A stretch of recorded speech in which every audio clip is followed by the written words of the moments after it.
Thank you once again, Broskiedoodles, for joining us today. We have a very, very special guest with you. Of course, always sitting on my right or my left, depending on how we slept that night, is Steve Ski. Please give him a few words, Steve Ski, because they've been missing you on all the corners of the Easter block where you're actually more famous. I don't know why. Yeah, shalom, Shabbat. What's up, guys? How you doing? Welcome to the Broskiedoodles podcast.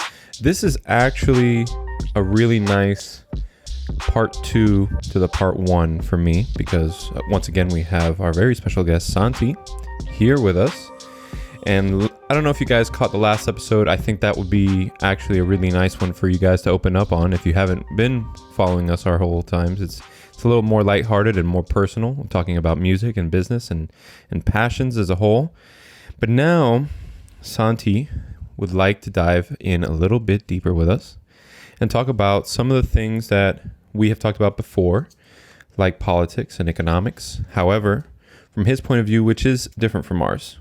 And we, as podcasters and as humans of this world, we welcome the point of view. So thank you again for joining us, Santi. Thank you so much. Yeah, thank you guys. This is I had a lot of fun on the last episode. And first, let me say I'm not an expert on anything, yeah. But I do watch your a lot of your episodes. I haven't seen all of them, but I've seen a lot of them, and I find myself being like, oh man, I wish I could say this or say that. Fuck you guys, you're wrong. I love it. But just I think Kiko and I are friends, like childhood friends, and we've had many conversations about stuff, and I think you guys are really cool people, no matter what happens. Yeah, definitely, bro. And this is super nice. I think it's important for people to get together and debate stuff and talk about shit without feeling like it has to be a conflict or anything. I think most of us just want everyone to be better. I think if that's not your goal, if that's not your purpose, then you're a piece of shit. So we just have to find a way of, okay, what's your route? What's my route to get to that end goal, and see how we can mix them up, and also try to poke our own ideas to see if maybe one of our ideas is wrong. I'm always open to being corrected because that means I'm closer to the truth that day. Going off on one topic that we had on the last podcast and that we stopped on because it was gonna get into a few different sections of maybe politics, is you mentioned something about a way that artists can start being paid in a different way, right? So normally you have the shows, right? You go to a show, people pay you for that. We have COVID now, that's causing an issue with that.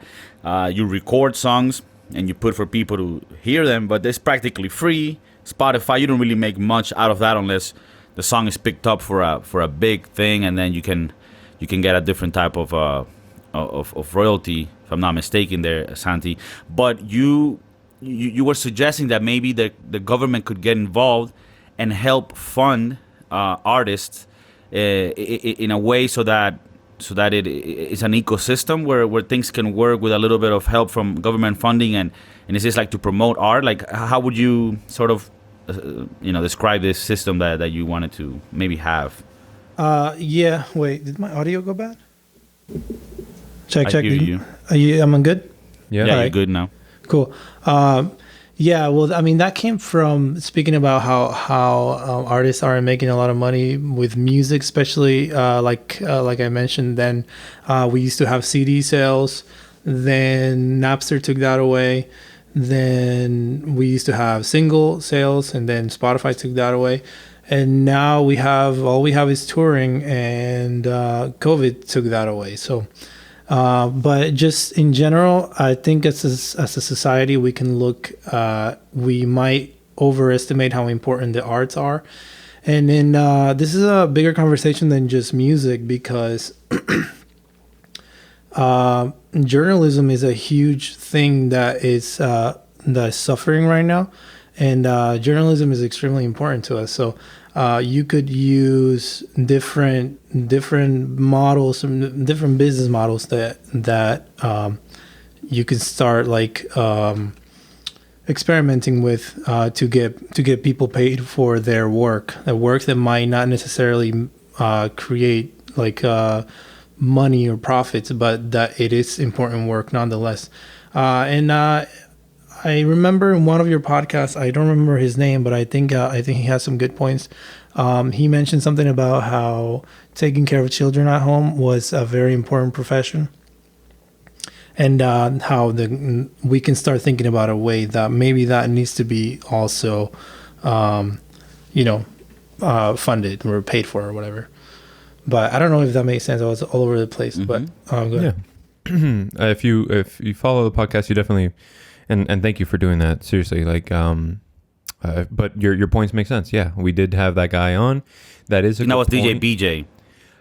Are you talking about DJ BJ or talking about Juan Camilo, Johnny Boy, which was maybe right. Yeah, I'm not 'cause sure. I'm sorry. yeah. In any case, that's irrelevant. But I thought, yeah. So, But yeah, I do think that we could definitely open up the all of those topics today here in the episode. So I mean, yeah, let's start with kind of how we ended on the last one, which was music business and how we can start funding or giving more compensation to those of the arts that that are. Do you being think, underpaid. Santi, maybe this could be treated sort of like research is? Like governments put some money to give to research, and those people aren't really producing any profit out of it. But I guess in the long run, it's something that brings goods to the nation. Like I know, like right. I'm sorry. Yeah. Yeah. Maybe that's a way to think about it. I actually hadn't thought about it like that before. This whole conversation from me comes from talking about UBI, so we can start talking about UBI if you guys want. But if research is a good example of investing in something that doesn't make you money right away, because you have professors and universities that that with government help they research a lot of stuff, and they invest a lot in researching, and a lot of that money never gets recouped, but it is important. It's important nonetheless. You know what I mean? So eventually, like when you think about the arts, like you might not think about it as something that's really that's important to society. But if we had no entertainment, if we had no music, if we had no movies, if we had, no podcasts, even, like you would I think it would be very detrimental to society. So art as a whole is really important. We have never had a problem funding it, because even like back in the day before recordings, if you wanted to listen to music, you had to hire a band or go to an orchestra. So that was always in demand. Now we've reached a point where like music specifically and some other arts are literally like virtually free. Like I go on my phone, you have any music that's ever been released, and it's pretty much free. You know what I mean? So we can start thinking about like, oh, maybe we should have a second, like reevaluate how we treat that. Now, why would you steer? And you make good points, because it is true that we're in an era which is very confusing, where for the first time in the history of music, you're able to enjoy it without paying for it, right? And like you mentioned, like in the past, I mean, if you didn't pay the whole band to play it live, then you couldn't even hear it. Then later you could buy the CD and stuff. But so you do make great points. Now, why do you think? And again, we're out here, we're not experts, we're just thinking out loud, so I don't have an opinion as of yet either, but why do you think it shouldn't be like any other product where the consumer puts their dollar vote and gives their support to the artist they like, and then that artist collects it? And I understand that we need maybe a system for that, maybe like a way for listeners to pay directly to the artist, just like maybe podcasts, right, are becoming in a way where like you have a Patreon, or you have a way for them to sort of donate for your art and your contribution. Why is it that you think the government should get involved and not leave it to the private market of individuals going and voting for that music or piece of art? Well, I think that's a good question, but I think the answer is more that I don't necessarily think this is specific to art. Okay, there are some products that that that don't produce like that don't make money but are important nonetheless, right? So I think this is more of a conversation of starting the UBI conversation. Okay, like there's some things that are important that don't produce money, and that are still important to society, important enough to tax, to use tax money to cover.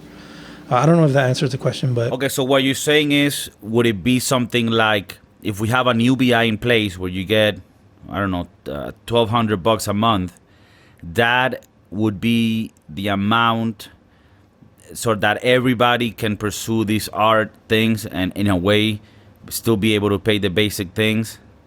I mean, yeah, yeah. So the idea behind UBI, and I know UBI is a crazy thing, and it's a new idea that I'm not even 100% sold on. But all I want to do is start a serious conversation about it and experiments. And there are countries that are already experimenting on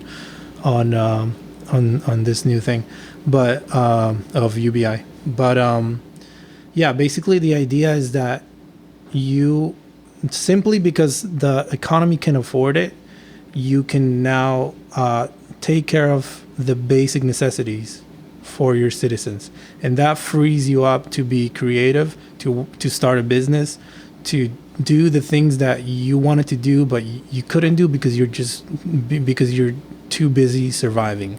You know what I mean?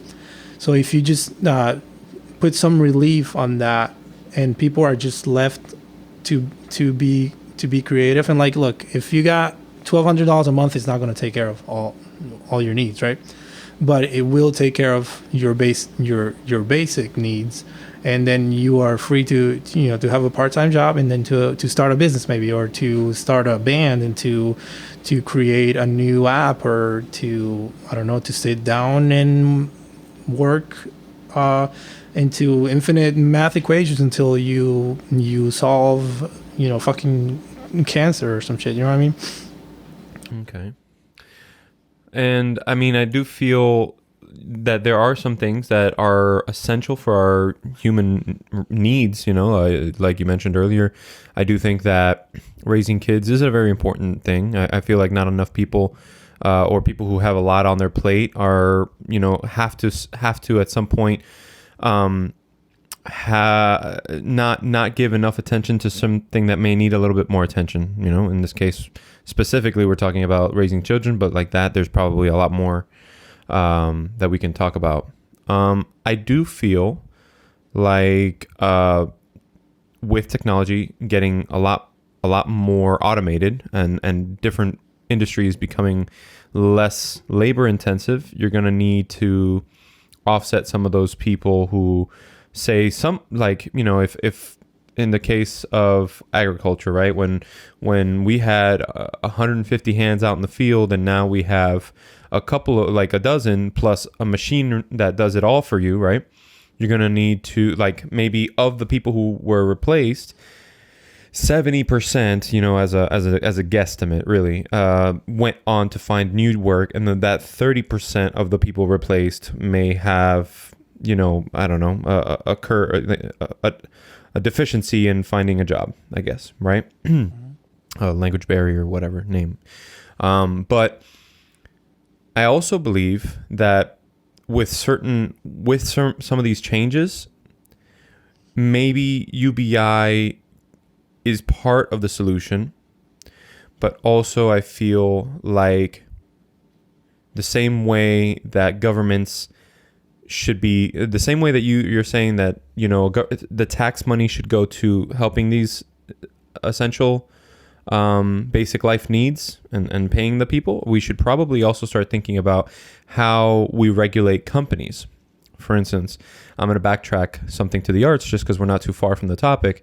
We pay indie filmmakers, Netflix, Hulu, HBO, they buy series, right? They buy these series from people, from these movie makers, right?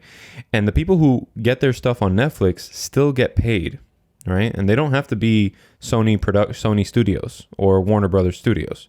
So here I'm saying, here, you know, you guys are making music, or anybody, right? Making music, instead of saying, well, okay, I want to start a band and then I'll try to gain a little bit of fame through it, and then that fame will lead to other things. I think that we should probably not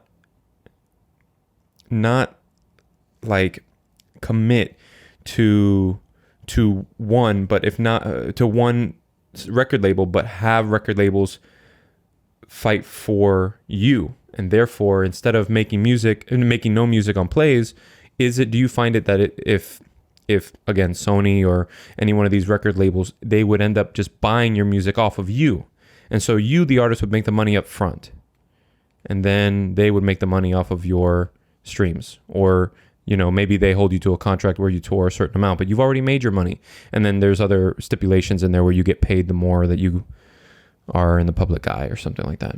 Yeah, I understand. I think for that business model, I think you are I think you're missing an important part of the music industry, for example, is that it's so saturated that there's no demand. There's no demand for music.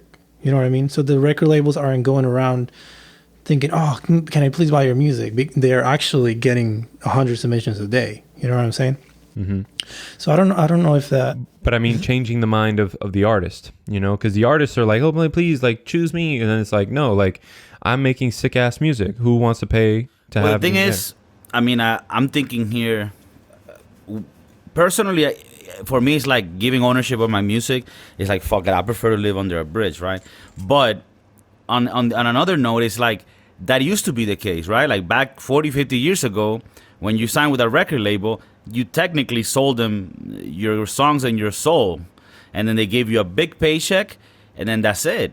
I mean, that's how it worked. And then they got you on these deals where, like, yeah, you made a little money at the beginning, but then you're not really making the good money out of the plays of that song. So I guess, yeah, it is a bit of a debate. I get what you're saying, and I think that probably still happens, right? There's probably still artists. I mean, this happens with podcasts. They buy your intellectual property from the podcast, and then they give you a big check, and then you got to keep doing this podcast, but it's not yours anymore, which I think the era that we're in now is going more towards you owning your shit, and that making it so that you cut the middleman, and it makes it cheaper for the consumer to enjoy you, and it makes it easier for you to make a living with less people. So do you think that maybe instead of having the record labels go at it, you should probably say, okay, Spotify should pay you more per play? Because I mean, Spotify has us by the balls because they have the platform. So, you know, I mean, yeah, they should. I mean, this goes back to the topic where, like, yeah, the government should give more help, and they should help more people. I mean, yes, and they should raise the minimum wage, but we also have to talk about what's possible, right? I mean, you know what I mean? Okay, well, first, let me say that before UBI and all that, which is kind of an experiment. It's like it's just an idea that's brewing. Before any of that, I'm much more concerned with wealth inequality and income inequality instead of before trying to tackle UBI or whatever. So I don't know if so that's relevant to what you're talking about right now, because I think that's a much bigger and present problem that we have. The income inequality. Saying income inequality. Well, actually more like wealth inequality, but because you're talking about Spotify and what's possible. If Spotify paid their artists more money per play, then they would have to raise their prices. You know what I mean? Which is not. I'm not saying I'm against that. I'm just saying that. That's, well, I mean, I guess we agree on that because some people might say like, oh, well, Spotify can pay their artists more. I mean, they're already making millions, but then that's not understanding business. Like, you know, these are not like people that are trying to be like nice to artists. They're trying to make money. So you have to look at it that way first. Like, so I like it. I appreciate that, you know, what you're saying, because that's something that people don't understand. Like, when you say like, oh, but these people can pay their, like, would you also agree, like, if you say, okay, McDonald's should pay all the workers $15 an hour, then wouldn't you agree with, like, okay, well, they're going to have to raise the prices of their food as well. Well, I mean, depends. Those businesses are really complicated, right? And you might have to, but that might be okay though. That might be okay because if you pay everyone $15 an hour and then you have to raise your prices by 50 cents or $1 each thing, I think I've heard a lot of people do the math and say, yeah, I wouldn't mind paying $1 more for my burger every day if I know that the person who's making it can take care of their children. That is true, and that's actually like a good argument. But on the other side, if McDonald's does that, and now their Big Mac costs $1 or $2 more, and then Burger King instead gets... No, because it's a minimum wage. It's a law that everyone has to obey. Right, but let me finish. I'm sorry. So McDonald's raises the prices of the food and pays everybody $15 an hour as the law says. But then Burger King is like, we're going to go another route. We're going to buy all these big-ass iPads, which they already have, like, at the Burger King next to me. Like, they did it for Corona, but they took out some workers already. So they put this machinery there, and this allows them to not have to pay nobody $15 an hour. Of course, there's an investment on the machinery at the beginning.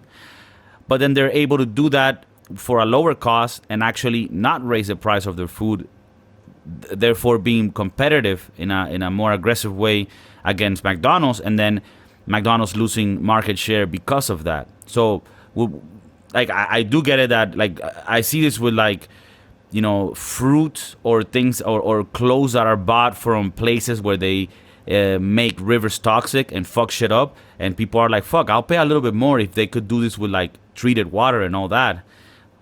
And yes, I understand, I would too, but in the case that you're saying, I think technology comes in and people are able to be more competitive. That's why I'm not for the minimum wage, but not because I don't want people to not be better, but just because I find it that if the government doesn't get involved, the worker is able to get more out of the employer. Like when you make an employer have insurance for their workers, he's not making less money and paying for your insurance. If you were making $1,000 a month, you're gonna make $800 now, so that I can use the $200 to pay for your insurance. I mean, like, that's how it is. So some people would argue, like, hey, government, don't make them have to give me anything. Just have them pay me the full check, and then I'll fucking decide what to do with that. So I think sometimes people need to understand that, yeah, you could raise this, raise that, but it does create a chain effect. And in the case of, like, McDonald's, Burger King can come and be like, all right, I'm just going to get computers and I'm going to leave the price of the burgers at the same price. And then you're not going to be competitive anymore. Well, see, McDonald's and Burger King, they're going to do that anyway. I mean, the minimum wage hasn't gone up here in 10 years, and they're full of every McDonald's I go to. Not that I go to McDonald's. Every McDonald's I see is full of iPads or big touchscreens, whatever. And when I went to Europe, it was all big touchscreens. So regardless of the minimum wage, they're going to do that. I think that's a different conversation, though. I think that's where UBI comes in eventually, when over a period of 20 years, the technology replaced 100 million jobs and it only created 30 million. You have 70 million people without jobs that were never replaced, and some of them found work and some of them also found work but struggled, and some of them never found work. You know what I mean? Right, but what happened to, like, the farmers back in the day? Like the like in 1920, right? This big machinery was able to do the job of 50 farmers, and now those farmers are out of job. But now food is cheaper because the producer doesn't have to pay 100 guys or whatever. He bought this machine. He has 12 guys now, and he's able to sell the tomato cheaper. Doesn't that help everyone? I mean, given that the people do find jobs as well. Well, that happened with the farming, and I'm assuming they found jobs. But just because the farmers found jobs doesn't mean that as technology grows and more chunks of the workforce are, slashed or whatever, it doesn't mean everyone's going to find work. I mean, like, look, this is when I talk about UBI, my thought process is this: if technology keeps growing forever, which, like, if a meteor doesn't kill us, or if a virus like coronavirus doesn't destroy the human civilization or whatever, eventually we're gonna get to that point if technology just keeps growing, right? Or is that something you guys agree on? To what point? To the point where like there's no jobs to be done anymore? To the point where there's not enough work for everyone because machines take care of so many things. I mean, how do you see the future if in I don't know, let's say, I don't know, however, let's say 100,000 years of human history. I don't know how you guys, depending on what you believe, in 100,000 years of human history, we got this far. What's going to happen in another 200,000 years? I'll give you my. I'm sorry. Go ahead. No, go ahead.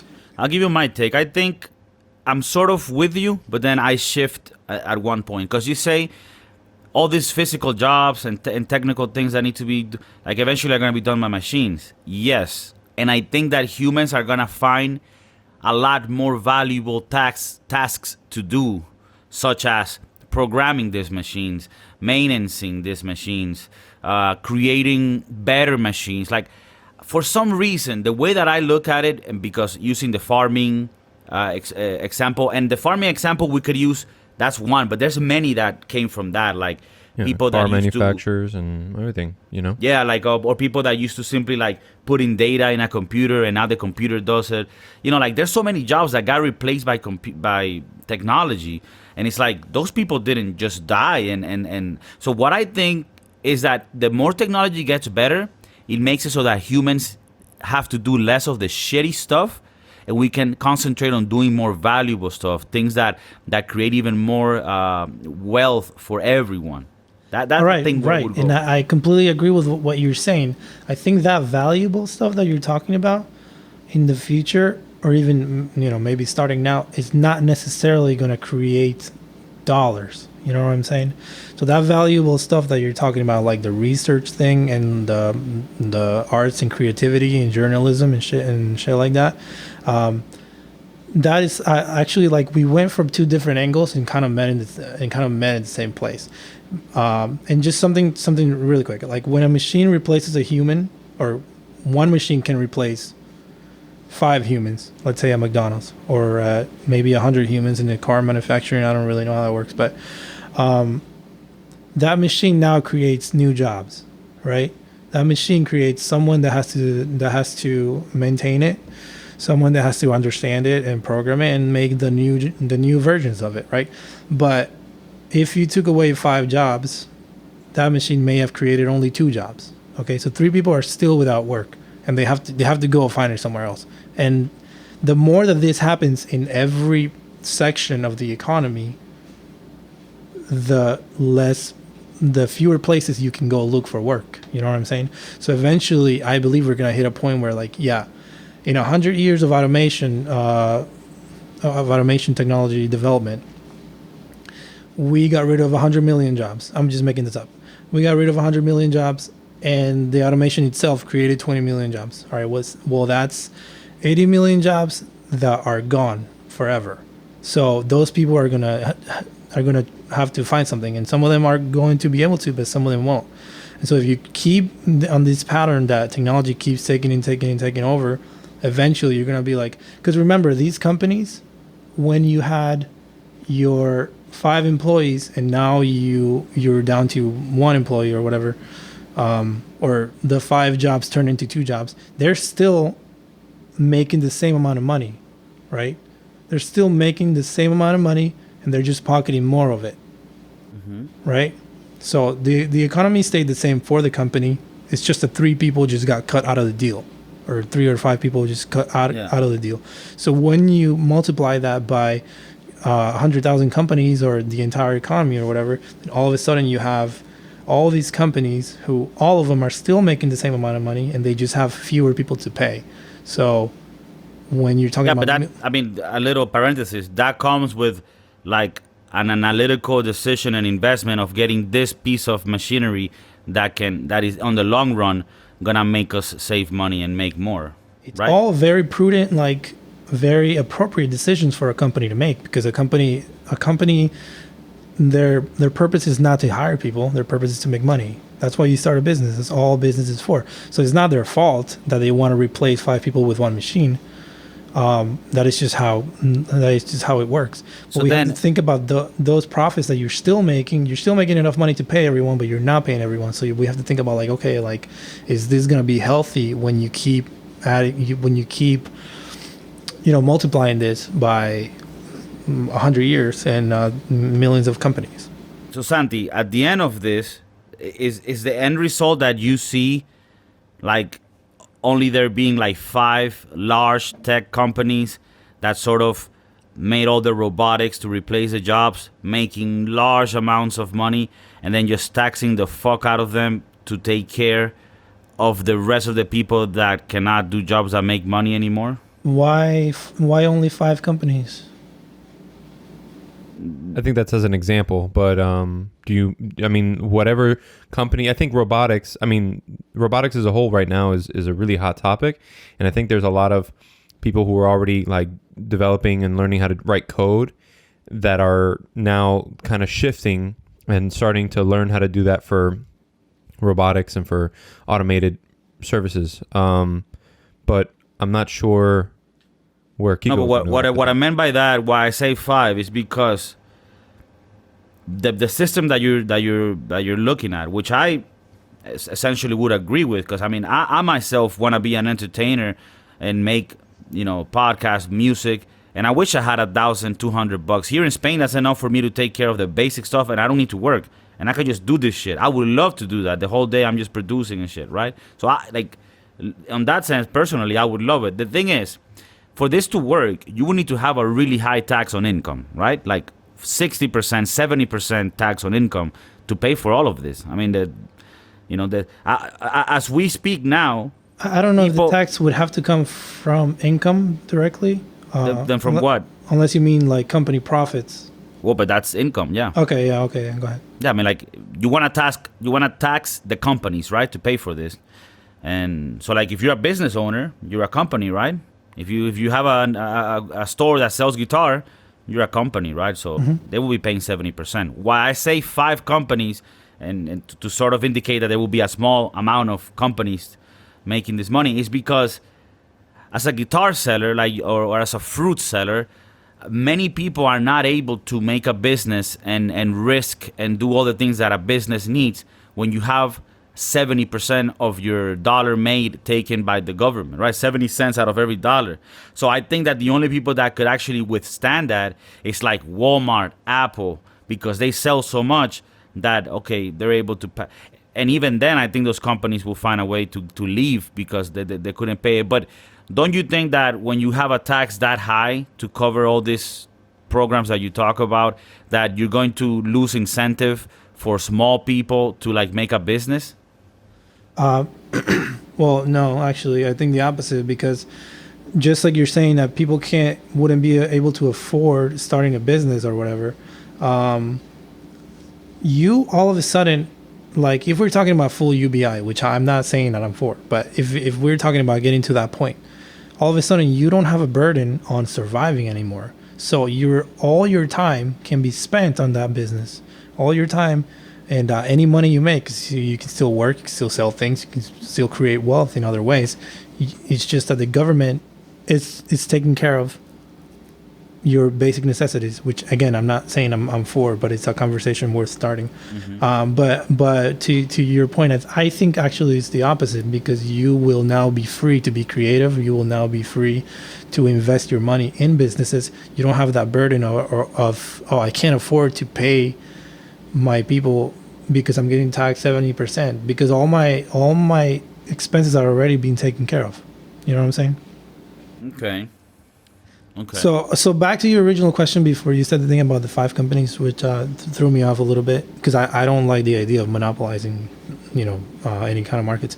But your question was, do I see a future where machines do all the work for people? I think not in the near future, but eventually, if you let technology grow forever, then yeah, eventually you're gonna have a world where like machines are creating machines that take care of you. You know what I'm saying? Like the And is machines that are good or bad? Is that good or bad? I think it's good. I think any advancement in technology is good, as long as we don't kill it, and we don't destroy the world or kill each other while doing it. I think technological advancements and any understanding of science in the universe is good, but we have to adapt. And this is what that would be. It would be adapting to a world where, out of a nation of 300 or 400 million people, we took away 100 million jobs in a century, for example. It's like we have to just start thinking about this differently. And if you see a future where technology keeps growing infinitely as long as we're alive, then you have to eventually start thinking of, well, people are going to have to be compensated just for the fact that they live in a society where machines do most of the labor. Well, I mean, all of that is a good point. I actually kind of want to pivot a little bit with the same UBI idea, but what if we were to do, what do you think happens to the psychological part of people's minds when they have all that they need? Do they continue to strive to make more, or do you have a spike in complacency and a spike in less incentive to go out and do things? I mean, on a general basis, obviously we're not experts in this, but what do you think would happen? Do you think that it would spike up, but it's totally manageable? Or do you think that over time, over the same century you're saying, that people will become less and less and less and less productive? All right, so check it out. I think right now it's a really good time to have this conversation because I come from the serving industry, the restaurant industry, and a lot of my friends decided during the pandemic to get jobs as opposed to getting government help, even if that meant taking a pay cut. Now, I hate serving and I hate working in restaurants. But I think I write music every day, so I have a purpose. You know what I'm saying? So I have something I'm working towards. But this pandemic made me realize that people need something to do. This pandemic made me realize that I see my friends going, man, like I would rather work at a Lowe's or at a Home Depot than stay home. You know what I'm saying? I see my mom who can work. She's okay and with her husband, she doesn't need a job, but she goes, I'm looking for a job because I want something to do. I want to feel productive. I think humans have a need to do work, and whether it's being creative, like I sit at my computer writing music for 8 or 10 hours at a time, or whether it is going and working at a Lowe's. I think that this pandemic made me realize that people need to work. People want to work. They need projects. They need something to do. It's not necessarily like working, at a company or for a boss or whatever, but something to focus on. So and this pandemic made me realize that this whole UBI thing, I think a lot of people would be lazy and just watch Netflix all day and whatever. And if the economy can afford it, then it's fine. But I think most humans will actually put their mind into something important, which could be making a new video game, or it could be curing diabetes or whatever. You know what I mean? Yeah, I mean, I feel, I don't know, maybe because I just see it more down here, especially when you put the universal basic income on a social security number. And what I mean by that is the incentive to have more children. Okay. Like there's going to have to be a real like micro analysis of how this UBI would be distributed. I mean, there would be business out of this UBI, made by us, those, because I mean, here in Miami, and in other countries, like in other places in the country, there are people who are always looking for a way to cheat the system. And I know that That's a percentage. That's just a small percentage. But any idea can become a big idea, right? And my fear, I know that, Santi, you're Latin, and I mean, I don't know your parents or your upbringing, your parents' background or anything like that. It seems like you guys are good, wholesome, working people, right? I know people right now who are quite the opposite during this pandemic. And they say, oh my God, yeah, I'm making more money now than when I was working normally, right? And sure, then they become more of those home people. Maybe a baby pops out. Maybe taking care of the baby is important. But on a large scale, you know what I'm saying? Those same 3 jobs that were not now replaced by whatever the robotic or whatever it is, then now we have maybe 1 or 2 that are doing something else good at the home. And then we still have that percentage of people times, 350 million people or whatever, just in the US. That are slacking. That are slacking, and me, I mean, don't get me wrong. If you're a hard worker and you're going to push forward, then you're going to be better off for yourself. To a degree, I do feel like if we get rid of, like, UBI might be a possibility if a lot of other things were trimmed back, and then we can start to like really administer those funds differently. It would be a conversation of, you know what I mean, like a percentage per person, you know what I mean, like per family, per household, the same way that we do taxes, and the way you file, if 1 year you have one kid and then another year another kid, it seems like, I don't know, they would just people much smarter than us would have to figure this out. But I don't see a person right now laying out a structure that makes sense and is fair for UBI. It would have to be something that more people have to talk about, like we're doing now. Yeah, and how, I think it's good that we're talking about it, because I'm not like totally against it. Like I said, like for me, like Kiko, probably like you too, Santi, bro, give me a check and I will keep going. I will keep making stuff happen. You know what I mean, and putting stuff out there for sure.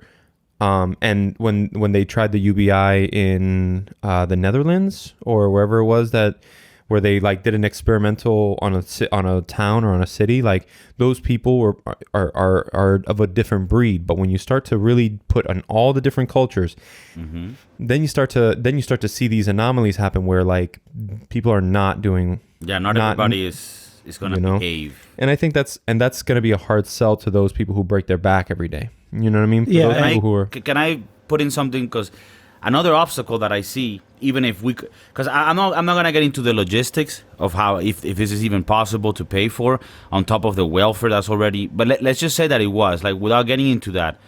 Another obstacle that I have, Santi, with this, and again, it's not against you. Like, we're trying to find an answer to this, but like, I was thinking, all right, we have UBI. Everybody gets $1,000 a month. Let's just make it even to make it easier.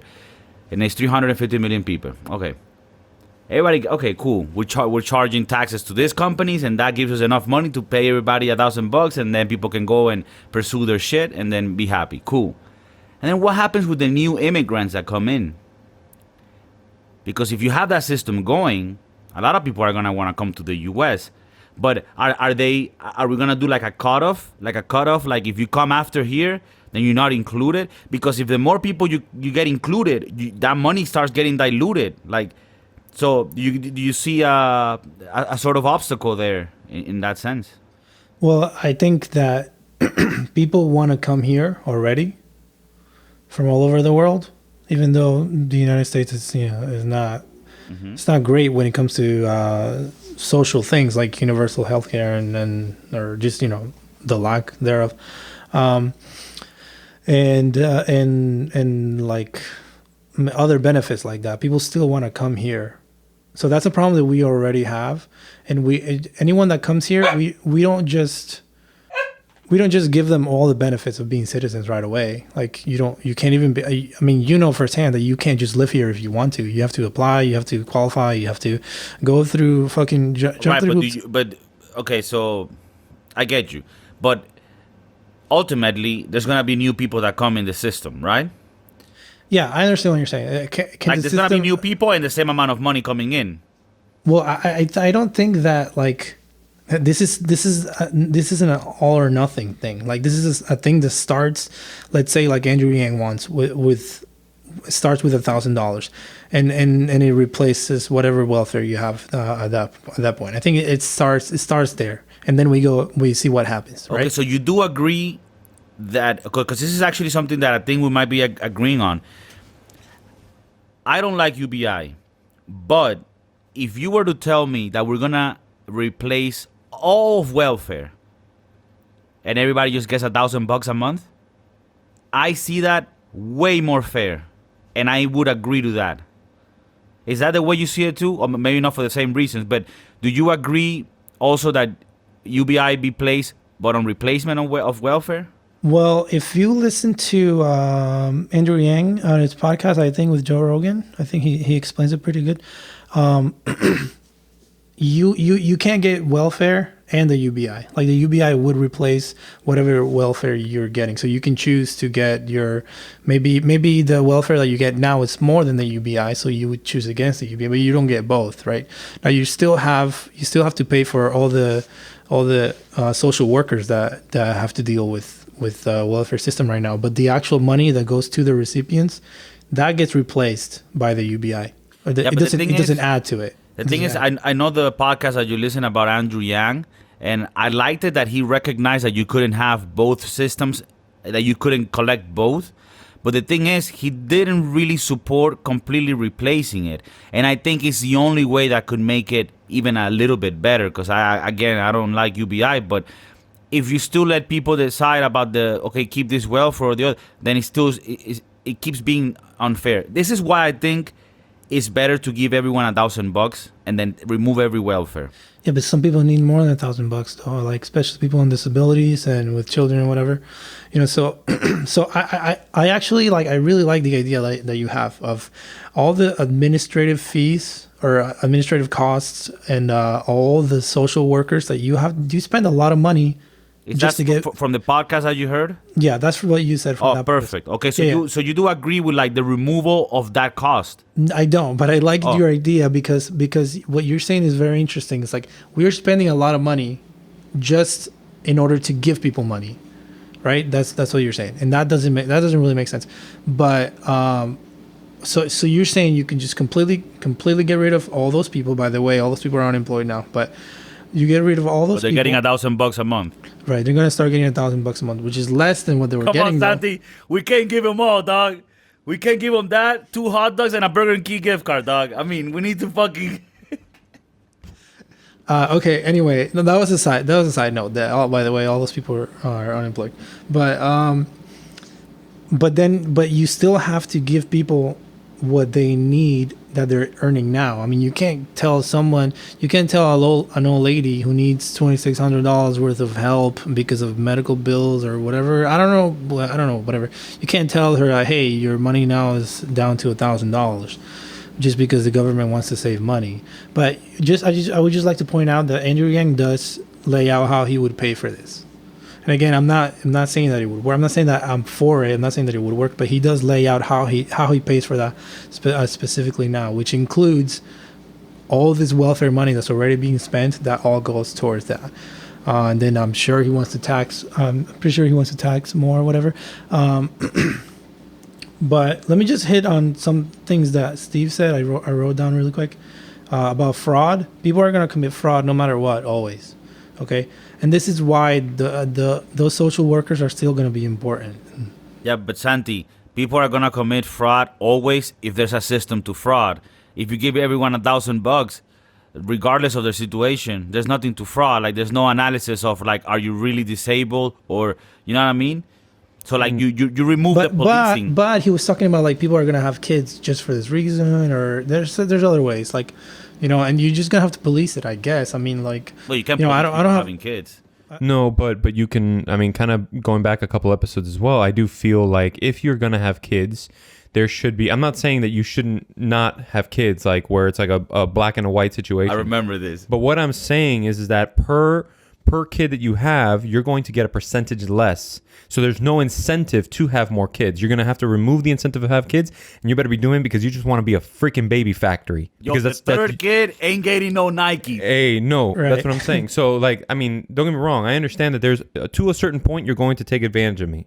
To a certain point. And that point is what I want determined from the jump, you know what I'm saying? Yeah, you're gonna have to balance out the right formulas, and exactly. This we're gonna go and we're gonna go, like I said, this isn't just everybody makes their money now, no one has to work.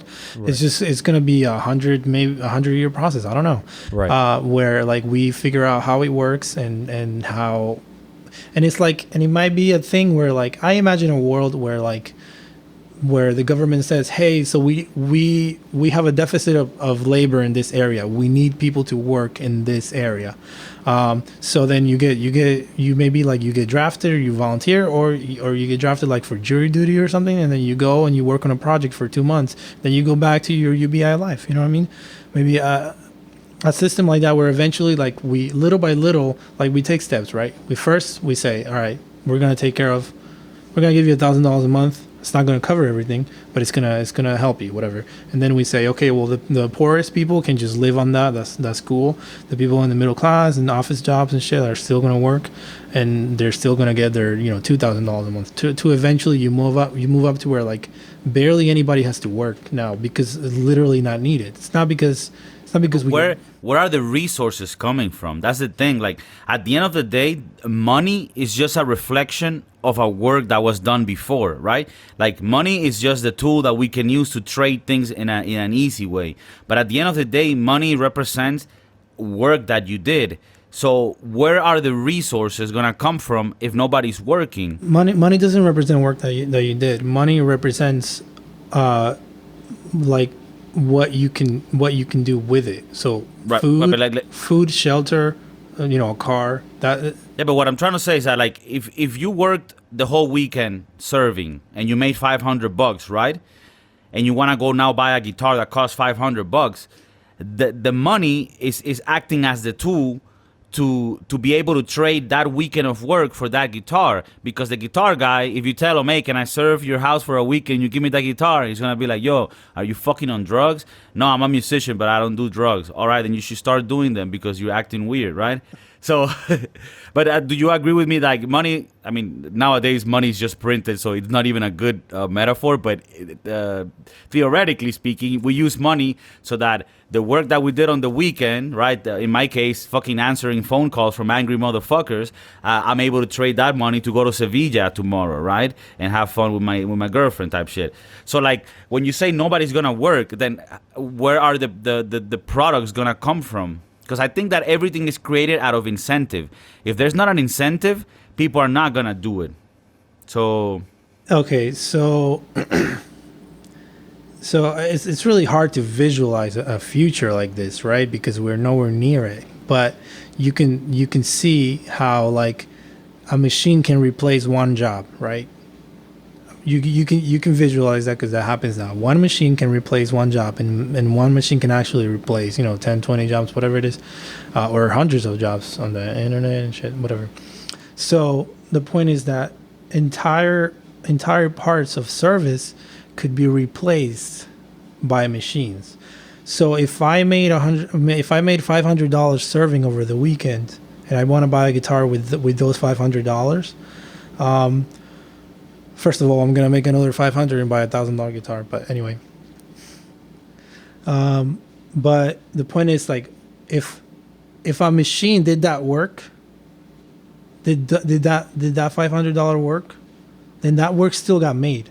I can still, the economy as a system can still afford that guitar. Yeah, but the thing is, it's not an economy. It's the company or the owner that invested in that. Like no, it's fine. I understand, but it's okay. Like... Right. Well, that's what I mean by the economy. The economy still created that wealth to buy that guitar. I'm not saying that wealth belongs to me. I'm not saying that I should get those $500 to buy the guitar. But I am saying that wealth still was created without human labor. So on the one right now, you have a human that works a weekend to make $500, and in the near future, you're gonna have a machine that makes those $500. Those $500 were still made. That wealth was still created. Okay, so now the question is, where do those $500 go? Does it go to the CEO of the company? Does it go to, and it probably goes to maintain the machines, right? Obviously, maintain the machines and do all this shit. But when every company is doing this in every facet of the economy, then you have $500 for everyone to buy a guitar because you made that much wealth and you can afford it. It's just a matter of saying, we're going to allocate that money to to give to the citizens, because the companies is banking, the government is banking, and the citizens are the ones who are just not finding I think this is where our wall comes, where it's like we have enough to distribute this to the right places, but it's like at the end of the day, you're using a nice word for stealing somebody's profit, in my view. And I can understand that there should be taxes, because I do believe, like, look, I'm a libertarian, which means I believe no government should be in place except for the minimum amount to protect private property and safety, right? But even I like to push it a bit further and say, look, let's have a 10% tax so that we can have basic health, roads, policing, and stuff for people. Because when there's more government, I find it that people end up with less money, and if you did have that money, you'll be able to buy the products that the government was going to give to you for free in the first place. So, but how are you gonna end up with that money if you don't have there's no more labor, like there's no more like labor that you can physically do? well, this is the thing. I ultimately think that humanity will always find tasks to do, because it's happened across thousands of years. When things have gotten automatized, that's a word that is even better as a composer. So, no, but when shit gets automatic, right? This happened before in the past. Like a tool becomes available, or now you use a bull to push and plow through the, like, this has always happened, and it's always created wealth for everybody and made life cheaper and easier for everybody. So I think that you can make machines do a lot of things, but dude, making machines think like humans, like me, that I think of us humans as being a piece of shit race. We have something that is beautiful. I mean, us as music creators, we deal with it on a more direct manner, but the thing that humans have, like Steve Wozniak said this the other day. They asked him, like, don't you think machines are gonna replace humans? And he's like, look, you can replace and make lives a lot better by having them like fold your clothes, clean your things, but the thing is, a machine can never wake up and say, okay, what adventure am I gonna get into today? Because that's something that only happens in the biological mind of a human. And I think there's always gonna be tasks that humans are gonna be able to do and collect money for it, because it's gonna be valuable for the economy. So I'm not afraid when I see jobs being replaced by technology. I think that even though I'm not 100% sure on the immediate procedure of what to do with those people, I think that on the long run, everyone's gonna be better off for some reason. What do you think, Steve? So I mean, I really do feel like you said, you don't think that government should be that involved, unless it's the bare necessities, right? And I think it would be part of the government's duty to our imagination and our technology can go as far as we want it to go. We can literally, up in your neck of the hood, Santi, there's a restaurant that I keep seeing that a little robot comes, takes your order, and brings you your order, and it's a whole thing. Like, it's some Asian spot. It's kind of cool. I mean, it's like next level shit. Really, it's cool as hell. I haven't seen it. I'll try to send you the link, but what I'm saying is that robotics and AI can go and become a human as close as possible. Maybe not on a creative sense, like to make music and things like that, because all of that is subjective anyways. But I think that if we're going to do something, government should at least put in place a ceiling to where robotics can go. So that way we can protect a certain amount of jobs. We can protect a certain amount of, of creativity and of human-esque type of things. If we implement that, and then we implement the taxing, and then we can get rid of a couple of things, it's gonna be a couple of different stages that need to happen in order for things to be ideal for what a UBI situation would be. That would be my idea. Well, I think right into that point, I wrote a bunch of notes to things that both of you just said. But on that last point, I don't know if what you mean is that we should limit the technology, though, because by limiting what jobs technology can can take over. First of all, you're talking about a big government right there making decisions for companies that they can't, that after a certain point you can't replace a certain job because, whatever, because it's good for the economy or something. But I don't know if that's good. I don't know if that's good for the world. I think that would be limiting science, and I don't like that. See, I would rather keep science growing, but instead take care of everyone. Because and I agree. Because I agree. I don't think it's a good. I'm going to let you finish, but I don't agree that we should be limiting it. But to what point? You know what I mean? That's. Yeah. Well, I think that you can see. Depends on your visualization of the future. You know what I mean? Like, I understand what you guys are saying. There's always new jobs that come from technology, but there's less and less jobs that, or I guess I should say fewer and fewer jobs that come out of that. So eventually there just won't be enough jobs for everyone to be able to do. And there will still be all the wealth that comes in. So the question is, do we just let the companies have everything while everybody else starves because machines are doing most of the work? And this is going to be a gradual thing, right? It's not going to be all or nothing. Like I said, it's not going to be all of a sudden there's no work and all of a sudden, whatever. But there's like, if you work for a company or if you get laid off, maybe it works like if you get laid off by a machine, then the government takes care of you for a while or something. We can start off with the different things like that. I don't know if that made sense with what you were saying. It does. Okay. Well, I'm going on your side now. I'm trying to say, okay, let's not limit anything, right?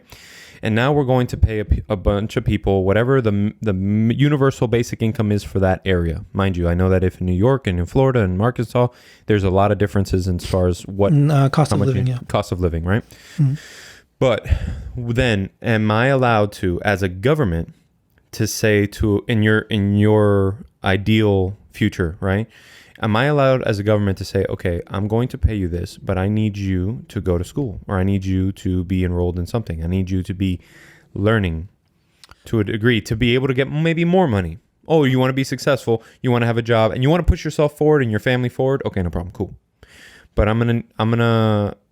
I'll be able to supply you with more resources if you can later on. I'm making an investment in you, or this family, this person. By getting you into school. I mean, I'm really trying to like go on your side, but am I allowed to do that as a government? Because there's this fine line that we don't want to cross, but we need this, but we don't. You know what I mean? So I like this point a lot because are you allowed to do that? Well, that depends. Do you want big government? Or you're not.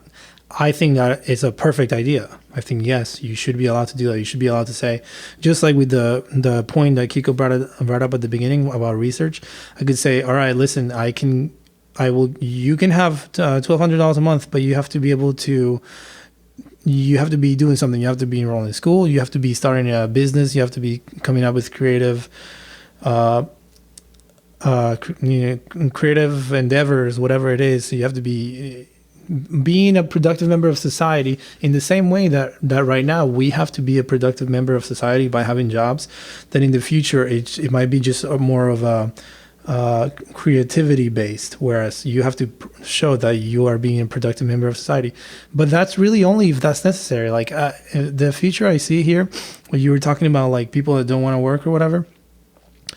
First of all, this, like I said, this pandemic taught me that people want to work and people want to do something a lot more than I previously thought. I think that a lot of people might want to just sit on their ass and watch Netflix. But even if that's the case, if we get to a point where the economy can sustain that, then there's nothing wrong with it. Because mindsets are going to change, and all of a sudden it's not going to be looked down upon that you want to just hang out at the house. You want to just enjoy your time with your wife or whatever, or you want to just travel the world without any kind of strings attached or whatever to your travels. And that's like Disneyland, right? It'll just change mindsets. You know what I mean? Just like when we first started evolving, you had to be strong, and you had to be physically strong. Then mindsets changed to you have to be mentally strong, and then eventually the mindset might change to like you just, as long as you're a decent member of society, you deserve to be paid an allowance just for living in a society who can, in a healthy way, afford it. The one But thing. but to answer your question, I'm sorry, really quick. I do think that was a good idea. What you said about the government doing that. Yeah, I mean, I'm not for big government at all. But I am for incentivizing. You know what I mean? And if the only people that are going to be able to incentivize anything is religion and government. I mean, religion on a fear base and government on an incentive base. I mean, and I'm not saying to do that on a. I don't have I don't have the perfect look of what that might be, but I do feel that there is a give and take. There has to be a give and take, and I mean, the problem with that human aspect of things, and people go into government just to make millions, and that's a problem. That's a problem, because I don't feel like, you should be able to go into government and start making these deals that are going to benefit you after. I mean, Yeah, I have on my notes here how we have to reform the entire government in order for anything to work, and we have to do that anyway. So go ahead. No, 100%. I mean, I'm only going to use the term because it's fitting, but we need to drain this swamp. I mean, we really do. And I'm not saying that because I'm a Trump supporter. In fact, I want to be very clear. I support Trump because I don't believe in anybody else. I really don't, other than maybe a little bit of Yang and a little bit of this and a little bit of that. But as a whole, that's not what you were saying on the boat rally last weekend. Yeah. When I was looking at my raft that I have. No, but here's my thing too about UBI. You mentioned a point where, like, okay, I'm going. There's nothing wrong with staying at home and going and hanging out with my wife and kids and traveling the world. But on what? On the cost of living, on the basic universal income of cost of living. So now you're saying, okay, so if no one is working, or if there's a very little amount of people who are working, now these other big corporations like Disney, like tourism, like serving, like all these things, how are you going to be able to really maintain a business structure where people are paying you for luxuries when you don't get paid for luxury spending? You know what I'm saying? And that's a problem. You got to figure that out. Like there is a gray area here that needs to be defined.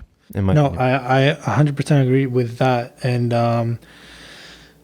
it's like I said, it's hard to visualize. You have to really dig into this world. You gotta have like a psychologist, an economist, a freaking you gotta have shaman. A panel. Yeah, you gotta have a shaman. A shaman. Yeah. But look, let me just say that I from just growing up, I always was like, yeah, universal income, that's stupid. That doesn't make sense. It wasn't until Andrew Yang that I realized that not only is it possible, but I think it's inevitable.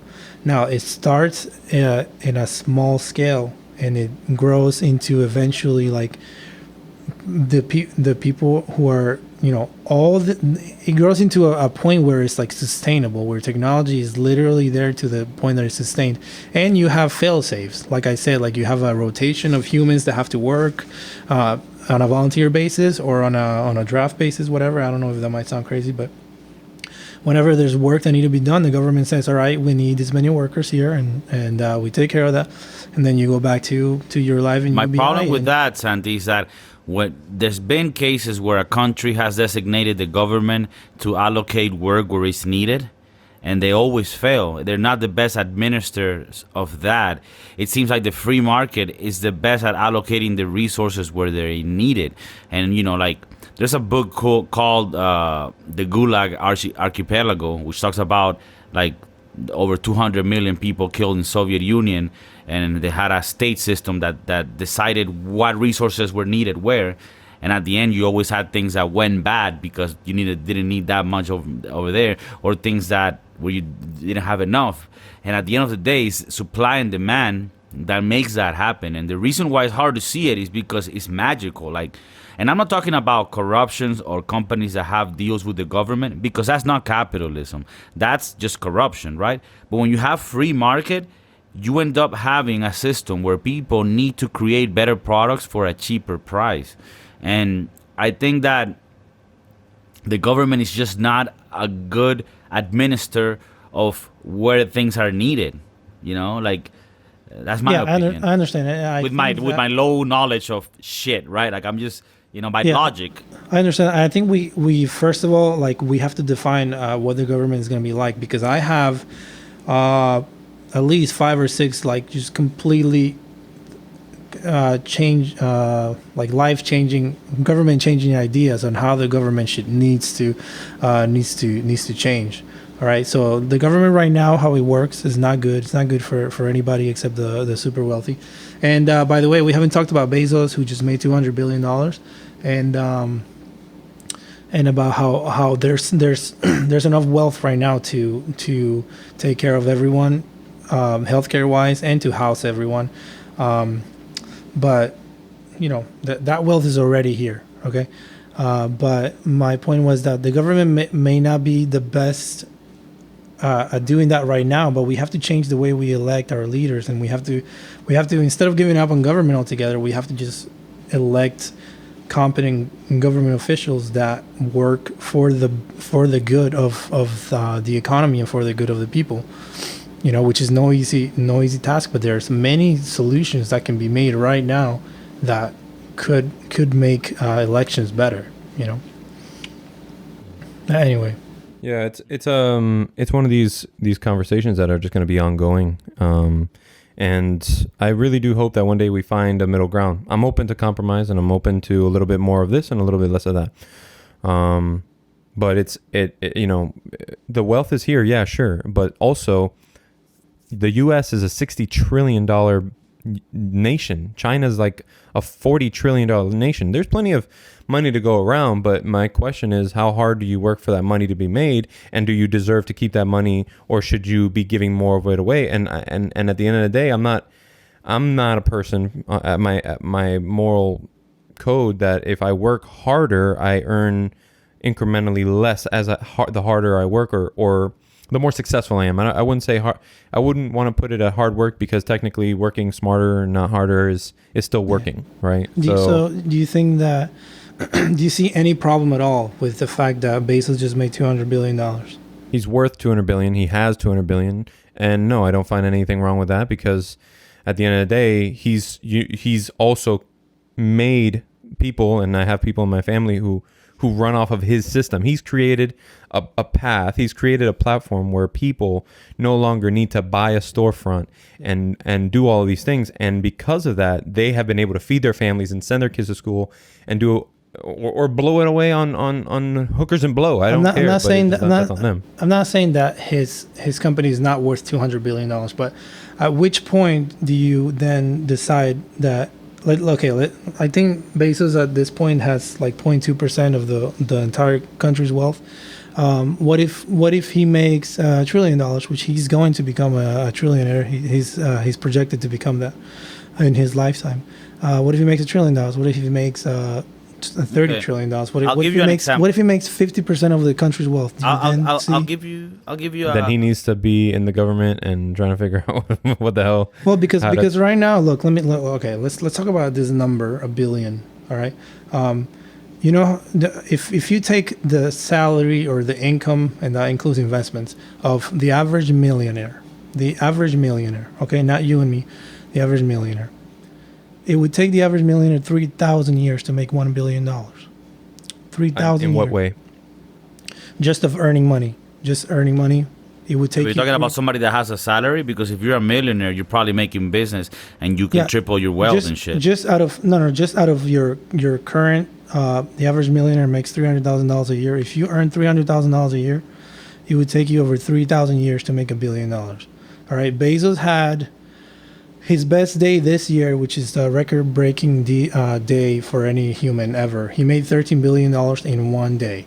The average millionaire, it would take you 43,000 years to make what Bezos made in one day. As a millionaire, it would take you 43,000 years to make what Bezos made in one day. And that's just 13 billion. He's got 200 of those fucking things. Okay. So at which point do we say, you have the amount of money that you have, which you deserve and you earned, that's fine. But by you having this much money, you are hurting the economy just by having it. It doesn't matter. Okay. Let me give you this example, Santi. Let's say I come up with a pill that cures cancer. All types of cancer. Any cancer you have, you take this pill, it's cured. And I sell this pill for $100, right? Because I'm a greedy bastard, right? I sell this pill for $100. I'm going to become a trillionaire because everyone's going to buy this pill for $100 right? Even if you're broke, you're gonna be like, hey, can you all put $20 so I can save my mom from cancer, and I'm gonna become a trillionaire, right? Who's coming better off in that transaction? I mean, I am a trillionaire, but isn't humanity much better off? Like, would you be mad if I'm a trillionaire because of that? I wouldn't be mad that you're a trillionaire for curing cancer, but I would be mad that you have more money that you will ever be able to spend that you could be using, that could be used to help people who need it. Yeah, but that money could not be used unless I made it. That's the thing. Like, That's it's not true. a- No, that's not true, because that money is being given to you by people. right, because money they want was- a because that they money want a was product made that I anyway. have, because they That want money- a product that I have. That wealth was created already by labor. The wealth was created already. The wealth is already there. So you're just taking it. But I'm not taking it. I'm exchanging it for the cure of cancer. Okay, who benefits from that? I guess you benefit from that. Obviously, you become a And humanity, doesn't humanity? benefit Yeah, from that? sure. Just like Sure, when but- Bezos made Amazon, I was able to buy everything cheaper. Steve's family member is able to run a business off that platform. When Bill Gates created Windows, made it so that computers were able for me to have a podcast across 3 different locations around the world and create a quality podcast. I'm not getting angry. I'm just passionate about things sometimes. Like, don't you think, and I'm not talking about pieces of shit that like doing shady business, but like, don't you think somebody that created something great, like Apple, even though I have all my criticism about Mac and Apple, and Steven knows, don't you think that makes everyone's life better, and they wouldn't be millionaires unless people wanted to have those products because they knew it made their life better? Wait, hold on. Let's get our terminology here straight. Millionaires are good. Billionaires are bad. Millionaires are very different. All right. But So- why? Why? Because a millionaires create jobs. They spend on the economy. They make investments. They are good for the economy because they stimulate it. Billionaires do all those same things, except most of the money they spend, but most of the money they have, they'll never be able to spend. So that money is just sitting and not doing anything good for anybody. Okay, so Most of the time it's being invested in like larger shit, because they know that well, having mo- that money sitting down is not gonna, it's gonna lose them money because of inflation. So they normally have it on bigger investments. But going on the idea that if you liquidate $200 billion, you're never going to be able to spend that. So by hoarding that much money, you're just taking away from the fact that people need healthcare, people need education, people need to research a cure for cancer, like you were saying. And so all this money like is just being hoarded by people who will never like, look, Bezos is going to live like a king for the rest of his life. His kids will, his grandkids. There's just so much money in there that you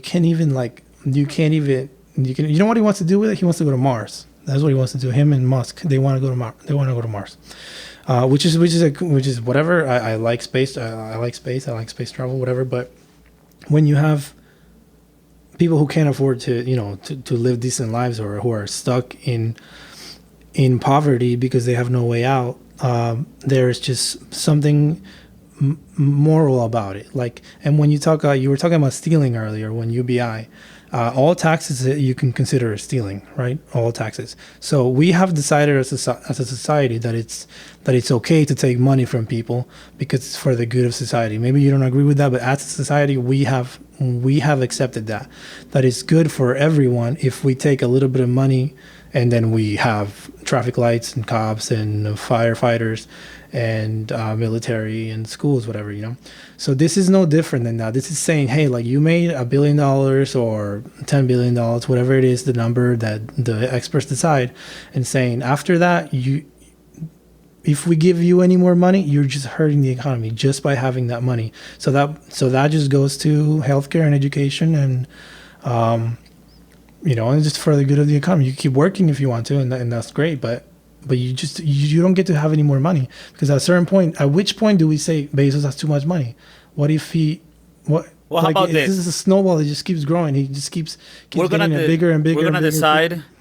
decide when Bezos has too much money, on the next episode, because this shit is getting too wild and there's too much content on this shit. And I see Steven there that's about to explode with ideas. But you know, we need to pack this in another episode, guys, because this is getting out of hand. It's too many good ideas, and I didn't even know that this debate was gonna get this complex. So I think that this merits another episode. So stay tuned. Go to the next one. If you don't like Santi at this stage, you're kind of fucked, because we kind of like the kid. But if you don't, you can go a couple episodes in. I mean, this guy's just killing it. But yeah, thank you for tuning in. Any last words, guys? Listen to part 2. Yeah, thank you guys for having me. Whoever had the drive to listen to me babble on for a long time without not knowing what I'm talking about. Well, I think they do that for us every week. So I'm yeah. Competition is not, the bar is low, so it's good. Yeah, the bar's pretty low. All right, guys. See you on the next episode. Peace.